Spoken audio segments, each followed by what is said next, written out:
Story 1. Are you working alone? I'm a woman, and a few years ago, I worked at a drive-up coffee shop in my small town. It was a small little place that had a closer resemblance to a shack than a legitimate coffee shop. By evening, most people have their coffee fix, and things tend to quiet down a bit.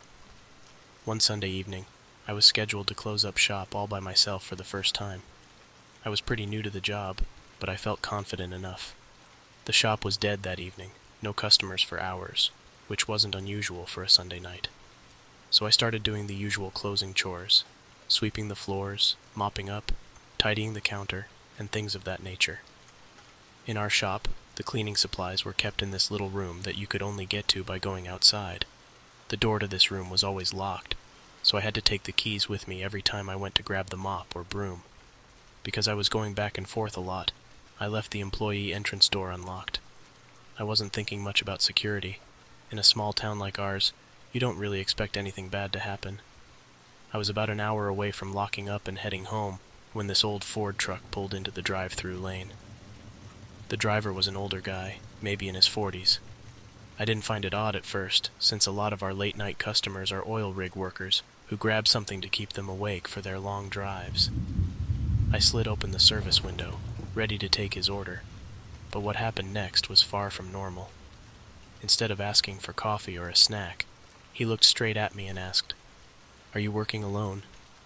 The question caught me off guard. I was working alone, but there was no way I was going to admit that to a stranger. I quickly thought of a lie and said, "No, my coworker's just in the back, and my manager will be here any minute to take inventory." I tried to sound casual, but inside I was freaking out. He didn't say anything for a moment, and just stared at me, then slowly glanced past me into the shop. The way he looked at the slightly ajar employee door behind me sent a wave of fear through me.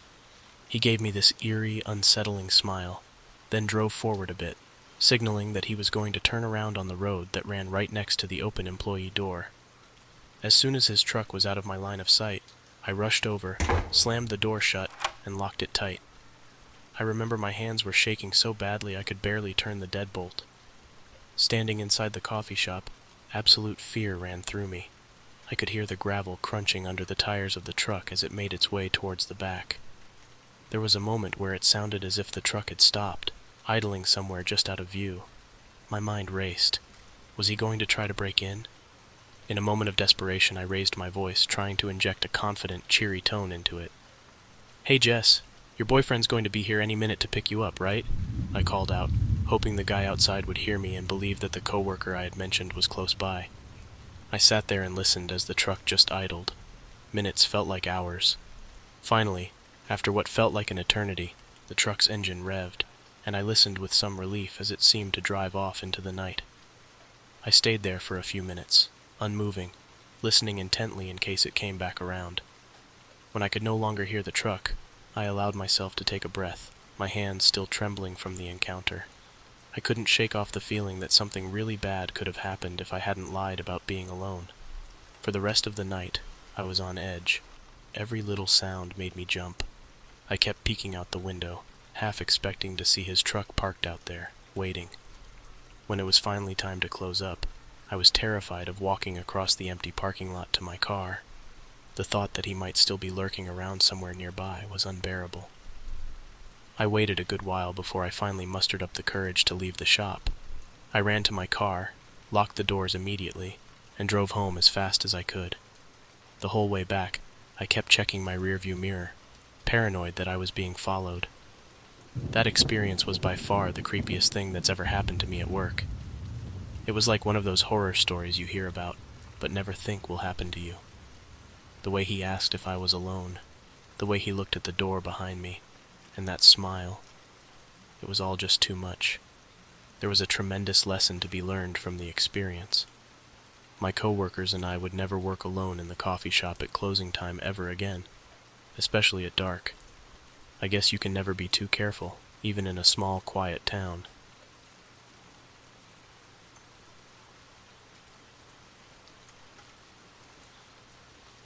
Story 2. A Late Night Withdrawal. You know how you sometimes get that gut feeling that something's just not right? I've learned to trust that instinct. The incident I'm about to talk about happened a few winters ago. That day was normal, nothing out of the ordinary. Customers came and went, transactions were smooth, and the staff chatted about weekend plans. It was a Friday evening, and at our bank, the lobby closes at 5 p.m. and the drive-thru closes at 6. Typically, the last of the employees start funneling out around 6:45 to 7. As the manager of the bank, I still had a lot of work to do. Paperwork and such that I put off just a little bit too long. We do have Saturday morning hours where we're open, but I really wanted to just finish up and not have anything carry into the weekend, or even worse, spill into Monday morning. At our bank, we have this ironclad rule: nobody leaves alone after it gets dark. Being as it was the dead of winter, at 5:30 it's already dark. Nevertheless, I watched as the last employee walked to his car around 7:15, and I reassured him that I'd be fine. "It's a safe neighborhood," I told him. "I'll lock up tight and head out soon." I wasn't usually one to break protocol, but I figured, what's the harm? It's peaceful here, and nothing ever really happens. Time flew as I got absorbed in my work. The bright light of my computer screen and the sound of shuffling papers were my only company.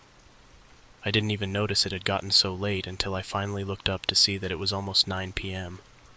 I started packing up, shutting everything down, and getting ready to head out when I noticed something odd. An unfamiliar car parked too close for comfort next to mine in the parking lot.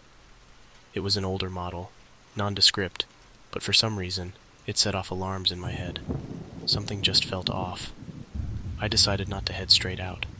Instead, I watched from behind the blinds, trying to make sense of why the car was there. After a short time, a man stepped out. He was middle-aged, with a rough look about him, wearing clothes that were dark, and a hood that concealed much of his face.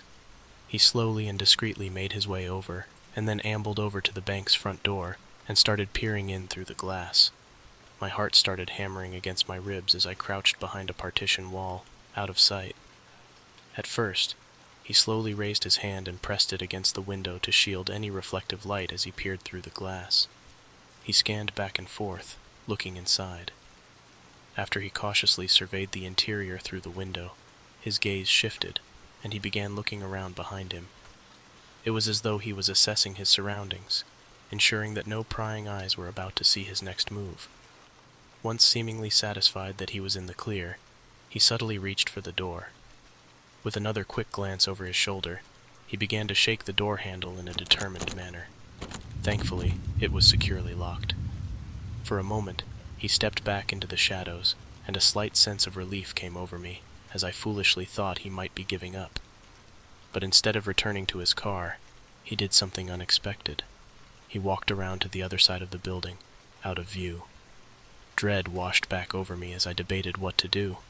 I just wanted the man to leave, but his actions indicated that he wasn't going anywhere anytime soon. If I called the cops, it would have to be reported up, and I could be fired for breaking our nobody leaves alone ironclad rule. Before I could ponder any further, though, a sudden banging erupted from the back door. It was violent, purposeful, and it echoed through the empty bank like a warning.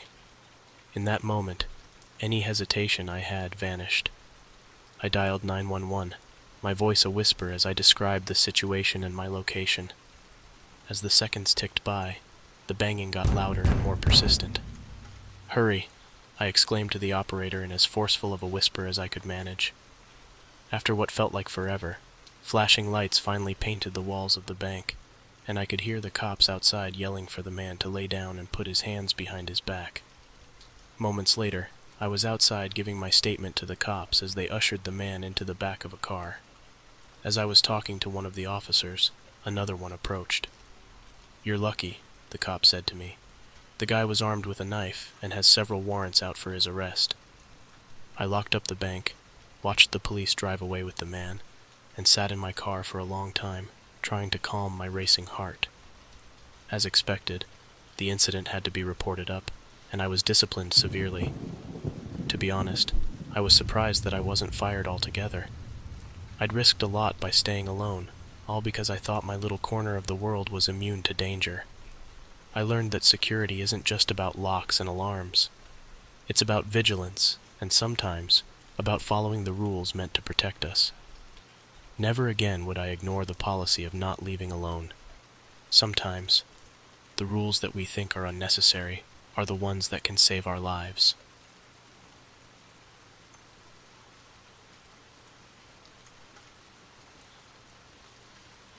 Story 3. Close Call at the Dealership. Long ago, I worked at a large car dealership just outside the center of the city in Dallas. I knew every corner of that place, every car, every creaky door. On this particular night, I was the last out. It was just me and the quiet hum of the showroom. All set to close up shop, I started through my routine locking doors, turning off TVs, and flipping off lights. As I was approaching one of the hallways, though, a guttural sound froze me in my tracks. It came from the back hallway, where the work bays and offices are nestled side by side. What in the hell was that? I thought to myself. Could it be an animal? Or worse, an intruder? I shook off the fear, turned the light back on, and called out a tentative, "Hello?" No answer, so I flipped the light off again, telling myself it was nothing. As I made my way to the door to let myself out, there it was again. That sound, unmistakable this time. It wasn't just in my head. My pulse began to quicken as I began to realize that I wasn't alone. Someone was in here with me. I called out again, loud this time. "Who's there? There shouldn't be anyone in here." And with a lie, I called out, "I've called the cops." Again, there was no response. At this point, I had to call someone. The owner's phone went straight to voicemail. Great, I thought to myself. I dialed up one of the sales guys. "I'm about 9 or 10 minutes away," he said. "Call the cops or wait for me." I opted to wait, but every second felt like an hour. Sitting in the dark showroom, the only light was the red glow of the emergency exit sign. I felt like I was in one of those horror movies where you're screaming at the character to run. Then I heard it again, a large man's voice, a grunt, like someone was in pain or something. I edged towards the hallway, shouting out that I had called the cops, hoping whoever it was would just leave. Again, there was no response. If this were an employee, they would have made themselves known by now, I thought to myself. It had to be an intruder. Whoever it was, they seemed to be hell-bent on accomplishing whatever it was that they were doing. Silence hung in the air until the motion-activated office lights flickered on. My nerves were shot. I bolted back towards the front door, but there was just one problem. The locks on our doors have to be locked and unlocked with a key, even from the inside. My keys, though, were in an office down the hallway next to the intruder. There was no way that I was going back down there. I grabbed the closest thing to a weapon, an umbrella, and braced myself. Time crawled. Every second felt stretched out, my mind conjuring up every possible nightmare scenario. Then, the sound of a doorknob turning cut through the silence. A shadow loomed into the hallway, the light from the office outlining a decently sized man. He clicked something, and the lights snapped off. Instinctively, I yelled out about the police, but my warning was drowned out by a thunderous boom behind me. I nearly leaped out of my skin, stumbled, and whirled around to see it was the salesman at the door, his idea of a knock sounding like a gunshot in the tense silence. He unlocked the door with his keys and burst in, self-defense gun drawn, the whole 9 yards, and commanded the shadowy figure to show his hands.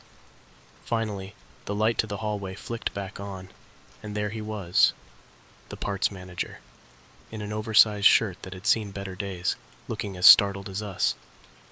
With his hands raised, he signed, "Stop pointing that thing at me." And that's when it hit me. Joe, our parts manager, was deaf. I'd completely forgotten that earlier in the day, he'd told me that he was going to stay late to finish up some work. From that day on, the guys at the dealership never let me live it down, always ready with a jump scare, chuckling as I nearly jumped out of my skin. All joking aside, a gun was pointed at someone and something terrible could have happened due to my neglect.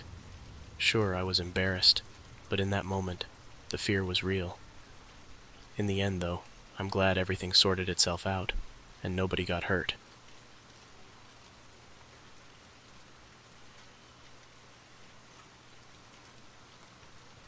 Story 4. Winter Camping Horror. I'm not like most people.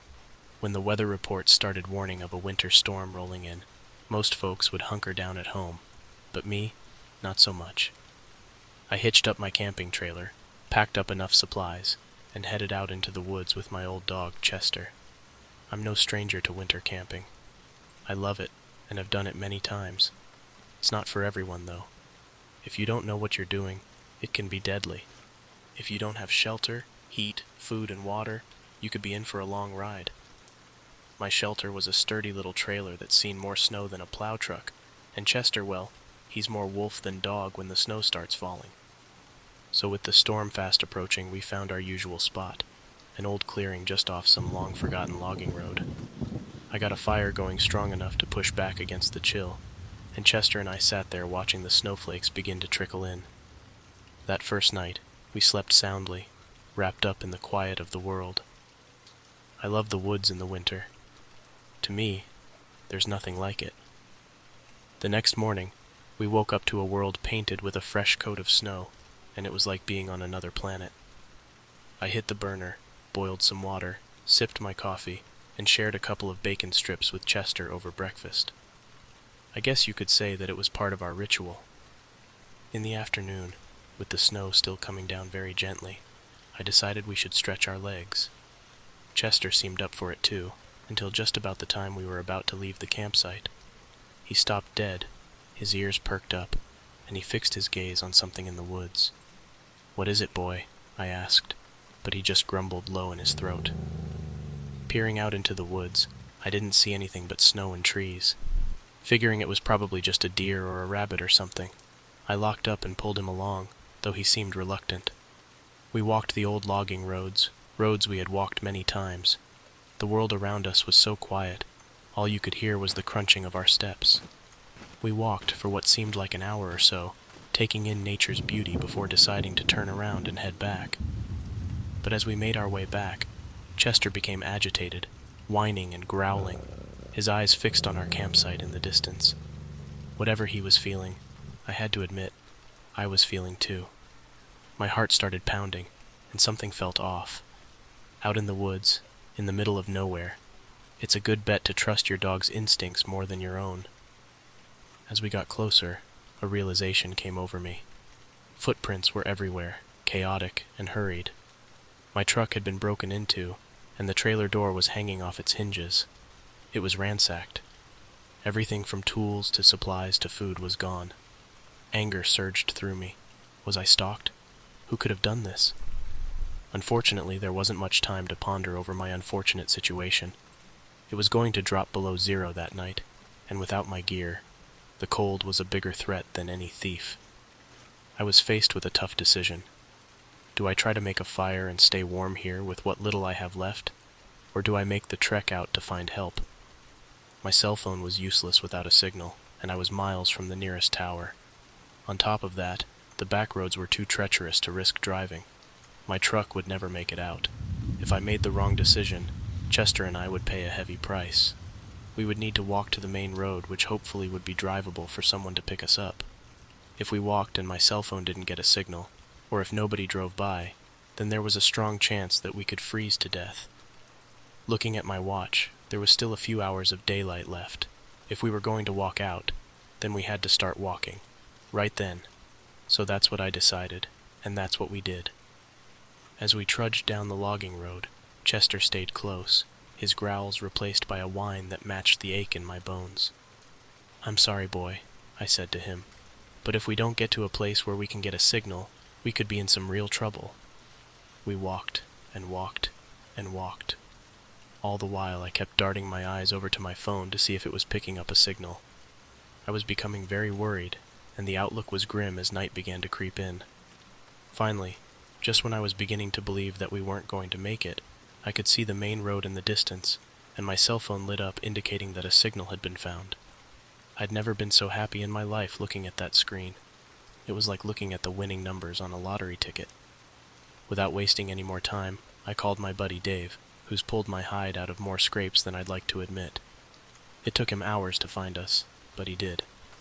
Chester and I huddled in the back of Dave's truck, wrapped in emergency blankets, and felt the blast of heat from his truck envelop us. A few days later, when the storm had passed and the roads were clear, I went back for my truck and trailer. The place looked untouched since the break-in, the snow a pristine blanket over the ruins of my campsite. The damage was bad, the kind that sinks your heart deep into your stomach. My trailer, once a haven from the wilderness, was ravaged, the door continuing to hang by a thread. Snow covered the interior of my truck, piling in from the broken-out window. I took in the sight, letting the cold seep into my bones. I felt a sting in my gut. This was more than a simple theft. It was a personal assault, an intrusion on my solitude and memories. Anger flared up again, but there was nothing to be done. The footprints were covered by fresh snow, the perpetrators long gone. As I sit here now with Chester at my feet, I think back to that trip. We haven't been winter camping again. Not yet, but we'll go again at some point. We're survivors, me and him, and we'll never let this horrible experience keep us from doing something that we truly love.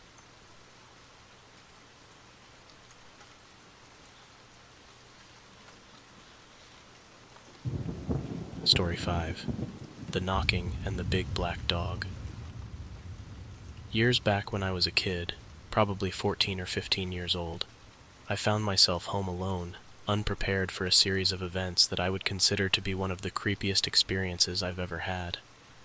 My parents were heading out to dinner that night and asked me if I wanted to go.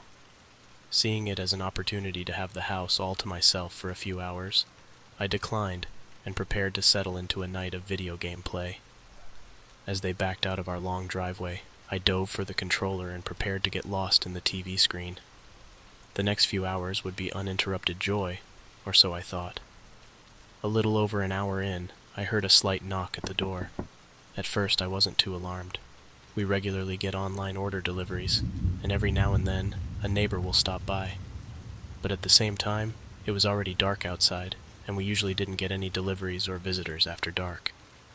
Nevertheless, I jogged over to the front door, but when I opened it, there was no one. Confused, but not yet overly alarmed, I took a step out and looked around. There wasn't a soul in sight. Maybe I was hearing things, I thought to myself. Brushing it aside, I closed the door and jogged back over to my video games. About 20 minutes later, it happened again. 3 distinct knocks, louder this time and deliberate. I knew I wasn't hearing things. I walked to the front window, a bit more cautious this time. I peeked out, scanning the darkness for any sign of movement. The front door, once again, was empty. In the front yard, however, I could see something moving. It was dark, and it looked like it was really big. My heart began to thump in my chest as I ran over to the closet to grab a flashlight. I scurried back over to the front door then, and slowly, and cautiously, opened it. As I flipped on the flashlight and pointed it into the front yard, it illuminated the biggest, blackest dog I'd ever seen in my life. We have a large yard, and it was in the middle of it, probably about 60 feet away, pacing back and forth, staring directly at me, its eyes glowing from my flashlight. It never growled, or showed its teeth, or raised its hackles, but the way it looked at me, never taking its eyes off of me, gave me the chills. Unnerved, I stepped back inside and locked the door. I tried to go back to the video games, to distract myself, but the image of that dog and the banging had me in a mess. What was happening? I didn't know, and I didn't know what to do. About 5 minutes later, it happened again. This time, it was no ordinary knocking. It was as if someone, or something, was trying to break the door down. With trembling hands, I approached the front window, dreading what I might find. Again, there was no one at the door. I shined the flashlight out into the yard again, and there it was, the black dog, closer now. This time it was sitting, still staring straight at me, its eyes glowing ominously in the beam of light. My heart raced, and panic surged through me. What did this thing want? Why was it here? More importantly, who in the hell was banging on the door and why? Suddenly it got up on all fours and started walking towards me, slowly and methodically, its eyes still locked onto me. I was petrified, frozen with fear. My mind raced with thoughts of what to do. Then, out of nowhere, headlights cut through the darkness in the distance. As I held the flashlight on the dog, I looked over and my eyes strained to see who it was. I prayed to God that it was my parents. As the car got closer and closer, I could begin to make out details. It was them. It was my parents. They had returned from their dinner. Relief washed over me, and in a moment of distraction, I dropped the flashlight. As it hit the ground, it flickered off. I hurriedly bent down and picked it up. As I flipped it back on and shined it back into the yard, the dog was gone. Vanished without a trace. Like it was never there. When my parents pulled in, I was a wreck. I spilled out the story to them, and we searched the yard together, but the dog was nowhere to be found. Maybe it was the video games playing with your head, my dad said to me, but I knew better. I knew what I saw, and I knew what I heard. I never saw the dog again, and never found out who or what was knocking on the door. I'd be a fool to think, though, that the two weren't related somehow. To this day, I still think about that encounter. I'd never experienced anything like it before, and thankfully, have never experienced anything like it ever since.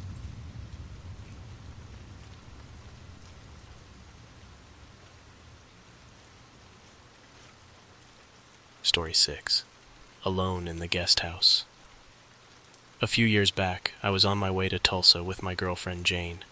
We were catching a flight out to California, but because we lived far from any major cities, we had to make a 3-hour drive to get to the closest airport. Our flight left very early the next day, so instead of renting a hotel room for a night, Jane pitched the idea that we could stay with an uncle that lived close to the airport. It was only for a night, and would save us some money. I'd never met the uncle before, but from Jane's sporadic stories, he was a character, an old-fashioned guy with deep traditional values. As we neared her uncle's ranch, Jane looked over at me. "You know, my uncle's kind of old-fashioned," she said. "He'll probably insist we sleep in separate rooms." I looked over at her and gave her a slight chuckle. "That's all right," I said. "It's just for a night. No big deal." She returned a smile, and a few minutes later we pulled into her uncle's property. It was a sprawling piece of land just outside the city. As the headlights cut into the darkness, we could see cows and horses meandering around out in the pasture. At the end of the long dirt driveway, we could see a huge house illuminated in the distance. Her uncle greeted us at the front door as we parked, grabbed a few things, and made our way inside. He had a toughness to him, the kind you get from a life lived close to the land. His eyes, they had this sharpness that seemed to see right through you. Yet there was something weird about him, something I just couldn't put my finger on. It was already getting late, and after a few awkward exchanges in the living room with him and his wife, he led us to our respective sleeping quarters. Jane was shown to a room inside the house, while I was escorted to a separate guest house, a short walk away. Not only was I not going to be in the same bedroom as Jane, but I was also going to be shacked up under a separate roof, completely alone. As her uncle walked me over to the guest house, he tried to make small talk, sputtering off stories of long days and hard work, but the unsteady sway in his walk indicated that he'd been hitting the bottle that night. The guest house, though cozy and well-appointed, felt isolating in its stillness, a heaviness that seemed to press down on me. He showed me around, pointed out the basics, and told me to make myself at home. After that, he gave me a nod and showed himself out. I didn't waste much time getting into bed, but trying to sleep was a joke. The bed was fine, not great, but my mind wouldn't shut off. The place was creepy as hell in the dark, and what little bit of light that there was came in through the windows from the outside. It was deafeningly quiet, too. You could hear a pin drop from a mile away. Every little sound put me on edge, and I didn't even know why. After about an hour or so, I was about to finally doze off, when out of nowhere, it's like my sixth sense kicked in, telling me something wasn't right. I never heard a noise or anything, but for some reason, something told me that I was being watched. Slowly, I began to roll over. As I did, I looked over at one of the windows. It was then that absolute terror surged through me. There, in the window, I could see a figure standing motionless and staring directly at me. I could see the gentle motion of the person's shoulders, ever so slightly bobbing up and down, as if the figure was taking long, deep breaths. With every breath, mist shot out into the cold night air. What in the hell? I thought to myself. Who in the hell is that? Why are they standing in the window just staring at me? Initially I thought that it had to be a joke, but it was well past midnight now, Everyone had to be asleep. I pretended to sleep, eyes barely open, watching the figure, not knowing what to do. Whoever it was continued to linger, his breath fogging up the window with each pant. It's as if the figure was calculating, deciding on his next move. Time dragged on forever, until, at last, the figure slowly departed to the left. I strained to listen, and I could hear footsteps, like boots on gravel, pacing away into the distance. I didn't sleep a wink. It would only be a few hours before we would depart for the airport now, and with the image of the person standing in the window now burned into my head, I couldn't sleep even if I wanted to. I remained awake, with every tiny sound keeping me on edge. Eventually, Jane appeared at my door, bright and unaware of the night's events. "Ready for the airport?" she chirped.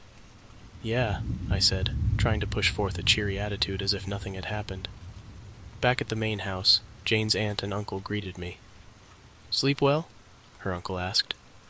Maybe it was the lack of sleep, or the thought of the individual lingering at the window still in my mind, but I swear there was a hint of malice in his voice. "Just fine, thank you," I replied, trying to keep my responses short. The ride to the airport was quiet, and I completely passed out on the flight to California, the fatigue finally catching up with me. I debated whether to confide in Jane, but our relationship was fairly new, and I didn't want to come off as weird or paranoid. As time passed, Jane and I drifted apart, and eventually we broke up and went our separate ways. I never brought it up, and the identity of the person who stood at the window and what his intentions were have forever remained a mystery. Deep down inside, though, I can't help but think that there's more to her uncle than what most people know.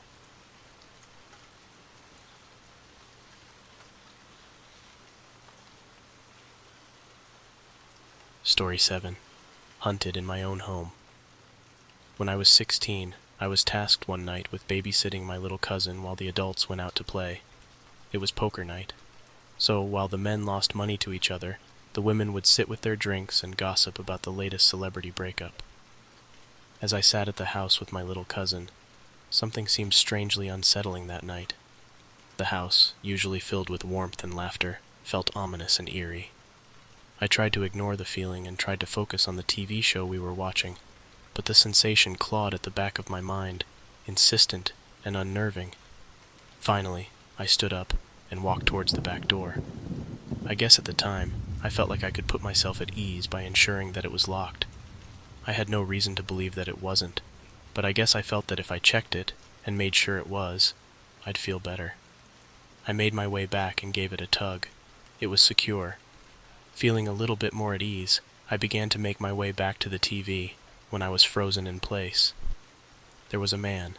His appearance was ragged, and his eyes were hollow. He was peering in through the front window, and his eyes were locked onto my cousin. I was terrified, but my protective instincts kicked in. Pretending not to see the man, I walked over to my little cousin and said, "Hey, let's head upstairs," faking a smile. "Mom and Dad will be home soon." I hoped that the stranger would hear the message and change his mind about any ill intentions he might have had. As I guided my cousin to his room, I tried to shield him from my growing panic. Once he was tucked in, I grabbed a meat-tenderizing hammer from the kitchen. Primitive, but it was all I had. As I made my way back upstairs, I snuck a glance back at the window. The man was gone. My heart pounded as I double-checked the locks on the front door. They were secure, but I had an overwhelming feeling of dread that the situation wasn't over yet. I stationed myself in front of my cousin's room, ready to defend him. When he asked what I was doing, I told him everything was fine, but to stay down. With shaking hands, I called my dad and uncle and then the police. Help would arrive, but not immediately. Then, in a single moment, any doubts I had about whether the stranger had left or not were crushed. The unmistakable sound of shattering glass echoed through the house, followed by heavy footsteps. I whispered to my cousin to hide under the blankets and stay silent.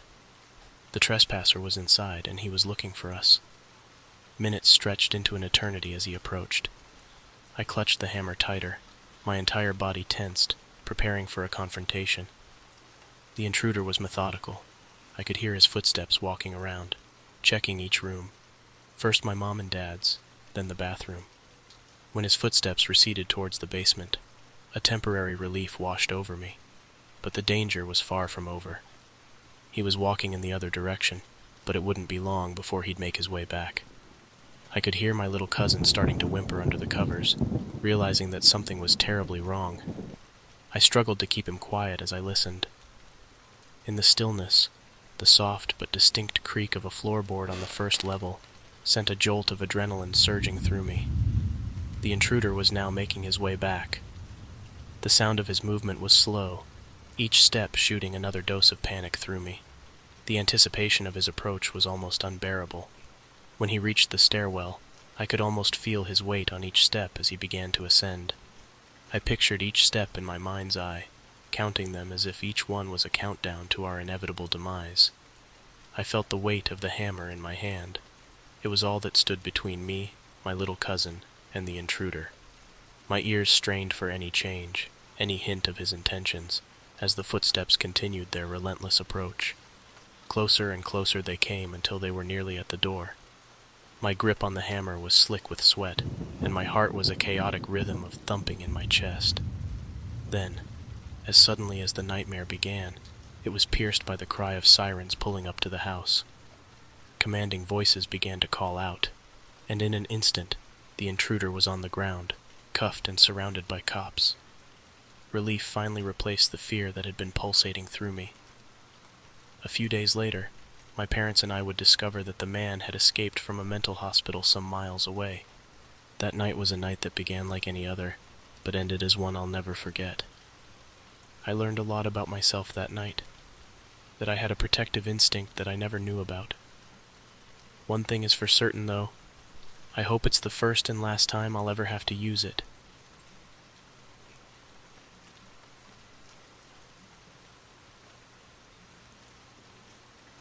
Story 8. Are you alone on Christmas? I'm a single woman, and last year I had planned to spend Christmas with my parents. They live a few towns over, about 45 minutes away.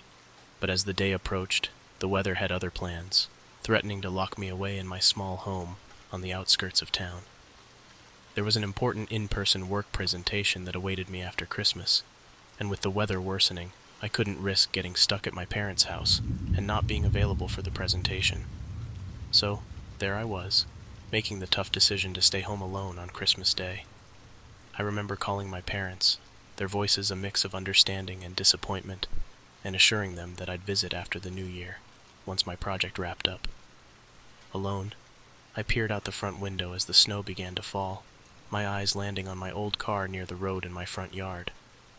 The for sale sign plastered in the window made me sad. I had a lot of memories in that car. It had been with me since my late teens, and helped usher me into adulthood.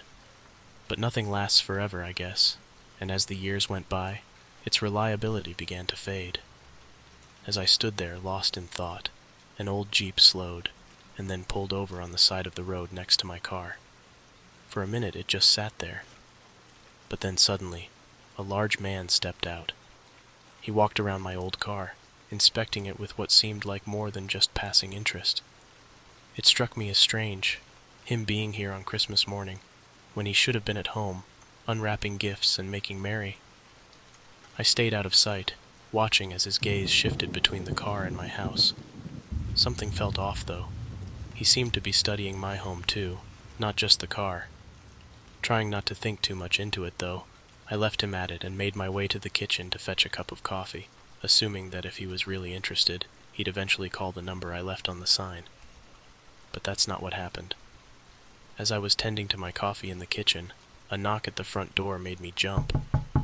For a moment, I didn't do anything. I just stood there in the kitchen trying to figure out why somebody would be door knocking on Christmas morning. Assuming that it was the man by the road that was looking at my car, I figured that if I didn't answer, he'd eventually go away. But as I stood there, the knocks persisted. Finally, I approached the door hesitantly, asking who it was without opening. A man's voice responded, wanting to discuss the car. My instincts screamed at me to be wary, but eventually I cracked open the door anyway. Through the screen door, I saw him, a man with a vibe that screamed creepy. At first he asked about the car, but before I could even answer, he gave me an inquisitive look and shot out another question, one that I'll never forget. "Are you alone?" he asked. On Christmas? It seemed to be more of a question of opportunity rather than concern. Having been caught completely off guard, I stumbled over my words. No. My boyfriend is in the other room. I could tell by the look in his eyes that he knew I was lying. Without a second thought, his hand reached for the screen door handle, trying to open it. I thank God to this day that it was locked. I slammed the door, my heart pounding in my chest as he began to bang on it, demanding I come out to talk. "Open up! I just want to talk about the car," he yelled from the other side of the door. It was a lie, and the realization of it terrified me to my core. I backed away, trying to gather my thoughts as the banging on the door and the sound of his yells penetrated into my living room. Suddenly, he stepped over to the front window and pressed his face against the glass. I was in full panic mode, screaming at him to leave, but he persisted, telling me to open the door. In the midst of the chaos, I was able to gather myself, and I remembered something: the handgun my dad had given me for protection when I first moved into this house. "Don't ever reach for it unless you're absolutely certain that you'll need it," I remember him saying to me. "The magazine is full," he said, "but you'll need to chamber around and then kick off the safety." Remembering the conversation, I ran to the bedroom, grabbed it, and then returned to the living room. The man, who had now returned to the front door, continued to bang away as I yelled out, warning him that I was armed, but he just kept banging and yelling. Finally, I slung open the front door, chambered around and pointed the gun directly at him, through the screen door, my hands a trembling mess. For a moment I remember seeing a flicker of fear in his eyes. "Leave now or I will shoot," I yelled out. He hesitated, then backed off, and finally hurried back to his Jeep. As I watched him drive away, I did my best to catch his license plate, but with the tears streaming down my face, the plates were a blur. As I called my dad and recounted the terrifying encounter, he urged me to hang up immediately and call the police. They arrived, and as they took my statement, sent out a few cars to conduct a search for the man. Unfortunately for me, the worsening weather hampered their search, and they were unable to locate the man. Weeks passed with no word, and the fear that the man would return hung over me like a dark cloud. But by the grace of God, a few weeks later, a call came in from the police. They had someone in custody, a man arrested miles over in another town for following a woman home from a bar and harassing her. He matched the description that I had given the police, and I was able to positively identify that the man was the same individual that had pounded on my door Christmas morning. The relief was palpable. He wouldn't be coming back anytime soon.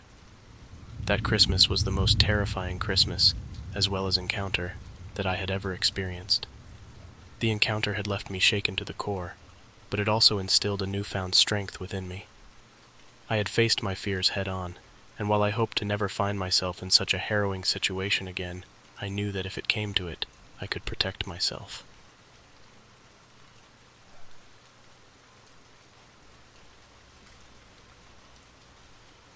Story 9. The Security Guard. Years ago, I was a young man ready to work hard for every dollar. I got a job with a small cleaning service, tidying up office buildings after hours. My training was a 2-week stint in a decent-sized 5-story commercial building. Starting at 8 or 9 p.m., we'd work our way down from the top floor, long after the daily hustle had quieted. The first night, I met my coworker in the parking lot. As we walked together toward the entrance, my coworker casually mentioned, "Usually the security guard will let you in. If for whatever reason he doesn't, use the key." Simple enough, I thought to myself.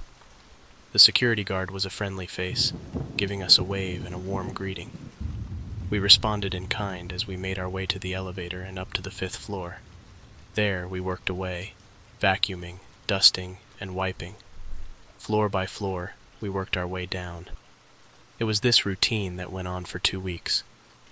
After my training, the company decided I was ready to handle the building on my own. It was a Monday, my first solo night.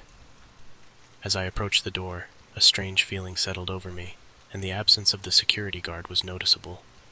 I remembered the instructions and used my key to enter. The building seemed to swallow me whole as the door clicked shut behind me. It was completely quiet, and took on a different tone and feel from my training period. As I approached the elevator, I was startled by an unexpected greeting. "Hey there," a voice called out from behind me. It seemed to emerge from thin air, and when I turned, I saw the security guard standing with a welcoming smile. "Oh, hi," I responded, a bit taken aback. "I didn't notice you when I walked in." "No problem at all," the guard replied cheerfully. With that exchange, I stepped into the elevator and ascended to the 5th floor. There, alone, the silence was almost a physical presence. The hum of the air conditioning and the distant sounds of the city outside did little to fill the void left by my absent coworker. I focused on the task, letting the rhythm of the work calm my nerves. The 5th and 4th floors whisked by in a methodical haze, but when I reached the 3rd floor, there he was again, the security guard.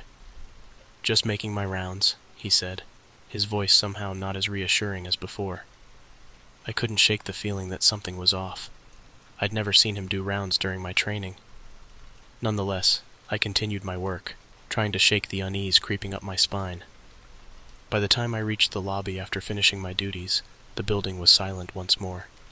The security guard was nowhere in sight. Maybe he's just making some more rounds, I told myself. Even so, the entire night had felt anything but ordinary. I locked up and headed home to get some rest. The next morning, my phone began buzzing nonstop. When I finally answered, my boss's voice was like a sledgehammer coming through the line. "What happened last night?" The question caught me completely off guard. There had been a break-in, and I was being summoned back to the scene. As I drove back, a million thoughts raced through my mind, none of which prepared me for what I was about to learn. The parking lot was a hive of activity, police and employees milling about with serious, concerned expressions. The building manager was there, his face stone cold as he and the officers watched me approach. Instantly I was bombarded with questions. What time did I arrive last night? What time did I leave? Who was with me? Did I see or hear anything? But it was my question about the security guard that brought a hush to the group. "Has anyone talked to the security guard?" I asked. "He was there last night, and as far as I know, he was there when I left." The statement brought puzzled looks of confusion. "Our security guy died over the weekend," the building manager said, "in a terrible car wreck, Saturday morning." I felt my heart stop. That couldn't be. I'd spoken to him, seen him, just hours ago. The manager pulled up a photo on his phone, and there was no mistaking it. That was the man I'd seen last night. "He died over the weekend, and we haven't gotten a replacement for him," the building manager said. I stood there, my mind reeling, as the officers and building manager continued to question me. I knew what I had seen, and yet they were telling me that the security guard had died a few days before. More questions ensued, but eventually I was sent home with the promise that they would be in touch. Later that evening, the police called. They had made an arrest, an employee from the building. He had been up to no good. Hearing that morning that the building had no security guard, and knowing that the security cameras were faulty, he saw an opportunity.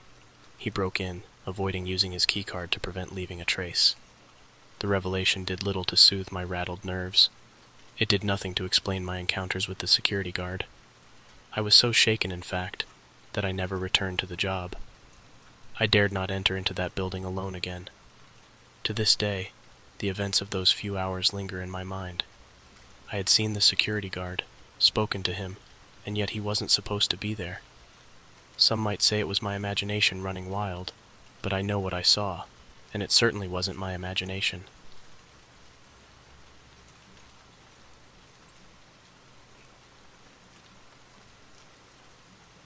Story 10. Late Night Liquor Store Run. I worked in a liquor store in a small, quiet town years ago. When I say small and quiet town, that's exactly what it was. Nothing ever happened there, and it was easy to let your guard down. The idea that my mundane job could morph into something out of a nightmare was beyond my wildest thoughts. On a night just like any other, I was the unfortunate soul tasked with closing up the store that night. Normally, we never close with just one employee. Those rules are there for a reason, to keep us safe. But my coworker wasn't feeling well that day and wanted to leave early. So, without much thought, she headed off after the doors locked up. I stayed there, alone, working the drive-thru for a few hours before shutting it down as well. As I flipped the sign to closed, I ensured everything was locked and began working my way through the closing checklist. The quiet of the night was broken, however, when I began to hear a faint but persistent tapping on the glass door.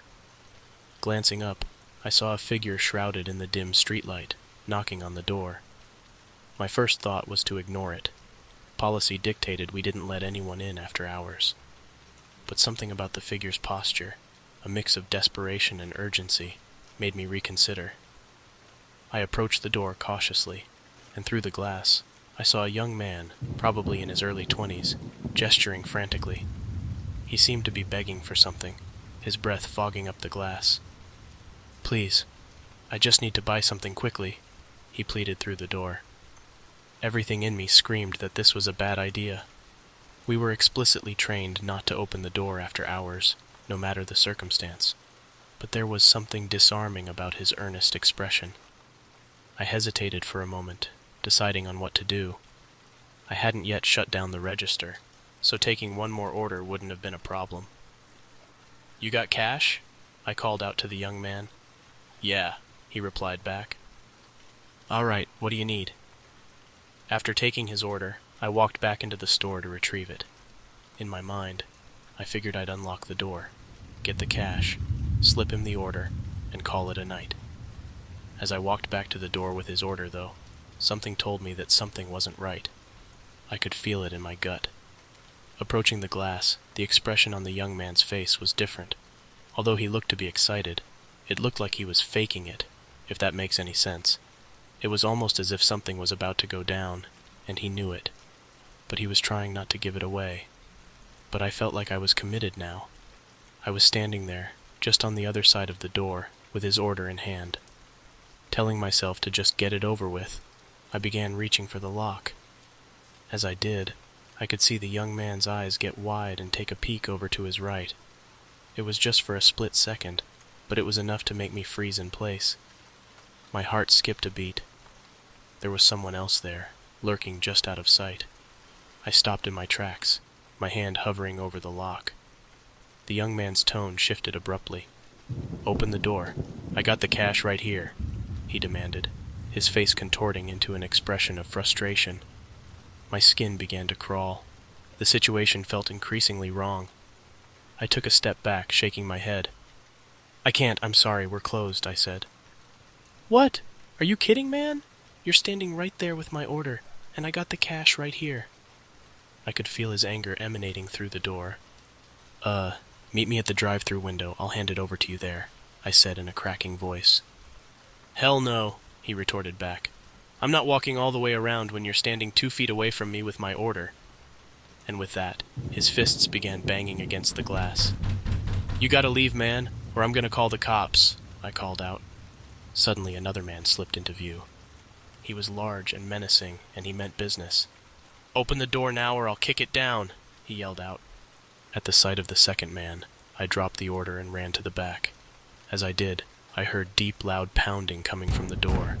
I was in a complete panic and ran for the phone. Just as I was about to dial, though, the banging stopped, and I could see the parking lot illuminate through the window. There appeared to be a car parked just around the corner, and whoever was in it was leaving in a hurry. I watched as the car zipped through the parking lot, out into the street, and disappeared into the distance.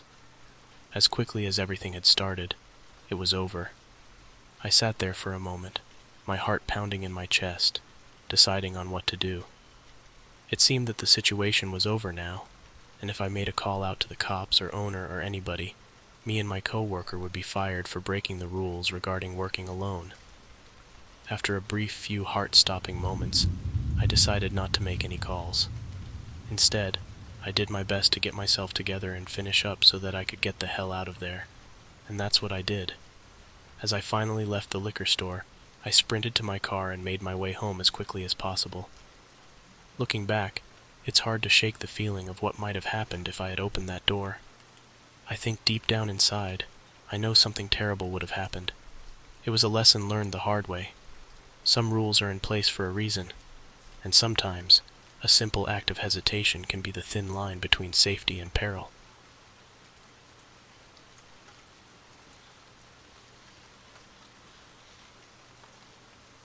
Story 11. The Graveyard Shift. Back in the late 90s, I was in my late 20s, working for a lawn care service in a small town not far from Nashville, Tennessee. We mostly tended to commercial and private properties, leaving the municipal jobs to someone else. I enjoyed it. I was young and liked not having to sit behind a desk. I enjoyed having autonomy without someone hanging over my shoulder all the time, telling me what to do. I had a lot of energy back then, and I'd work from sunup to sundown and not think twice about it. One hot summer day, my boss rang up with an unusual request. The town needed someone to clean up a cemetery on the outskirts. Just a one-off job, that day if possible. I knew the place he was talking about, and it always gave me the creeps. It was out in the middle of nowhere, surrounded by nothing. It was a lonely place, isolated and abandoned. Nevertheless, I agreed to do it. I was packed that day, though, so it'd have to wait until later in the day. By the time I reached the cemetery, it was almost dark. In those parts, dusk settles in around 7:30 in late August. It wasn't a very large cemetery, and I had a headlamp with me, so I wasn't too concerned about whether or not I'd be able to get it done. But at the same time, I didn't want to stand around and wait for dark to envelop me. After all, I was working all alone, and I didn't want to be out there any longer than I had to be. I got to work right away, zipping back and forth down the lines, ensuring that no blade of grass went uncut. Once I was done with that, I reached for the trimmer and began to take great care to clean up around all the headstones. It was getting really dark now, but I'd be done in about 15 minutes, and was more than ready to get out of that place. As a street light flicked on, I noticed movement out of the corner of my eye, just down the street. It was an old, beat-up blue sedan. It looked to be from the early 80s, and it was pulling up with its headlights off, carrying a lone occupant. The car slowly pulled up under the streetlight and idled quietly for a minute before eventually shutting off. After a short while, an old man emerged. He was probably in his 80s, and he was dressed casually, but not too informal. He had a slow, steady gait. He had the look of a man that had been many places and seen many things over the course of his life. Like he had 1,000 stories that he could tell, if only he had the time to tell them. As he made his way through the cemetery, he walked towards the far corner, never once acknowledging my presence. He went straight to a particular headstone and stood there for a moment. Believing that he was paying his respects to someone, I shut off my trimmer, wanting to be respectful myself. For a short moment, all was quiet. He stood there motionless, just staring at the headstone. Not knowing what else to do, and wanting to remain quiet, I began picking up sticks, trying to mind my own business. It was then that he began to weep. His grief was palpable even from a distance. Whoever he was paying his respects to seemed to be someone that he cared about very much. As the minutes passed, his weeping grew louder, and I felt a tug at my heart. Caught between not wanting to disturb him and wanting to make sure he was okay, I grappled with the decision of whether or not to approach him. The sobbing continued, however, and I finally decided to approach. When I got about 15 feet away, I called out, "Hey sir, are you okay?" There was no response, just continuous sobbing. I edged closer, repeating my question. Again, there was no answer. I finally decided that I'd ask one more time, and if he didn't respond, I'd go back to where I was working and wait. Just as I was about to step closer, though, I heard a car door shut. I spun around, expecting to see someone at the old sedan, but to my astonishment, the car was gone. In an instant, with my attention towards the car, the weeping completely stopped. Before I could even process what was going on with the car and where it went, I whipped back around, and the old man was gone too. Vanished, like he was never even there. Shaken to my core, I stumbled back, tripped on my own feet, and fell to the ground. My eyes were wide, and I started panting uncontrollably. I flew to my feet as quickly as I could and searched all around me. There was no one and nothing. The car, the man, they were both gone. Now terrified, I ran to my truck as quickly as I could, leaving my trimmer behind. The next day, I recounted the incident to my boss, but he laughed it off, suggesting I was seeing things. However, I couldn't shake the feeling of what I'd witnessed. It haunted me. I knew what I saw, and I knew what I heard. For weeks, I struggled with what had happened. I had so many questions but no answers. Then, one day, I was at a diner with a friend and overheard two elderly men at the next table talking about an old friend. Old Man Henry, they called him. The conversation about Old Man Henry wouldn't have even caught my attention if not for the mention of the cemetery where I had my experience. "Him and that old beat-up blue sedan," I heard one of them say. My curiosity piqued. I approached the gentleman after my friend left. Hesitantly, and at the risk of sounding like I was crazy, I shared my experience, describing the car, the man, everything. The two gentlemen looked at each other for a moment. "That sure does sound like Old Man Henry," one of them said to me. He then recounted the tale of Henry and his wife, who were married for nearly 60 years. Years ago, she passed away. When she did, Henry was heartbroken and visited her grave daily, weeping inconsolably. Then one day he just disappeared with his car, never to be seen again. Their story chilled me to the bone. Could it have been that I had seen Old Man Henry, still mourning his beloved wife, even in the afterlife? I left the diner, not knowing what to think about everything. Even to this day, the mystery of that eerie summer night, when I worked alone in the cemetery, lingers in my mind.